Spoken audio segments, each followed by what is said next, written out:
And just to put into perspective what's going on with Palantir there, Marty, is like, maybe it's a case of buy the rumor and sell the fact, because this is a stock, and we put up the chart a moment ago, where Palantir has had an incredible run over the course of 2025 so far. And I think it was up about 18% in the previous 8 trading days before the earnings came out. And of course, we just mentioned that the earnings and the guidance were good, but still the stock has been sold off. So just to give a little context there, that maybe it's a case of some heat needed to come out. Talking of which, I was taking a look at history, because a lot of parallels are being made, a lot of comparisons with the internet bubble of the late 1990s, right, Marty?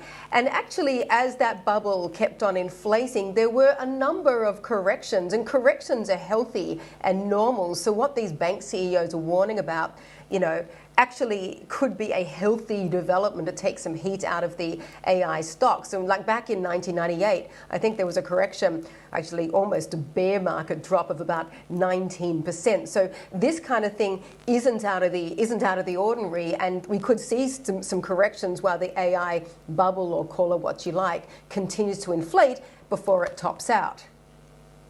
Yeah, indeed. We've got a lot of people saying the same thing, right? David Solomon, Goldman Sachs, Ted Pick over at Morgan Stanley, the co-CIOs, Greg Jansen included at Bridgewater, saying the same thing. We're looking at a bubble, and you're right. Most of the most of the comparisons are to the .com bubble. But Michael Burry, I want to get back to him.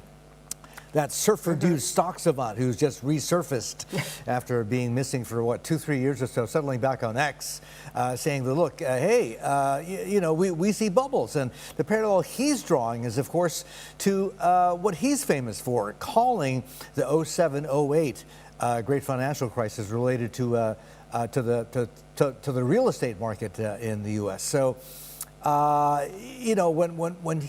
he's got a bit of a track record. Doesn't mean he's right this time around on AI, but he was right back then when everybody else thought he was crazy.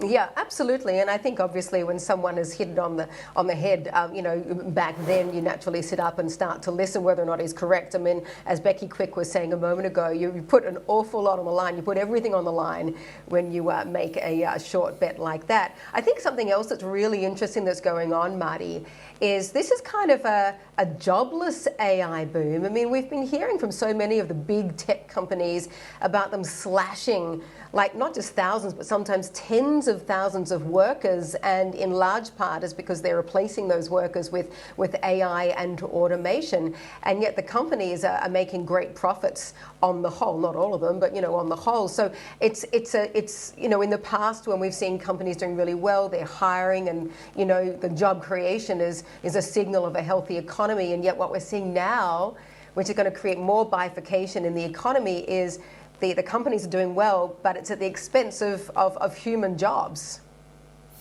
Yeah, that's always a tough one to call, right? And this is going to be getting more significant as we get closer to midterms in the U.S. as well.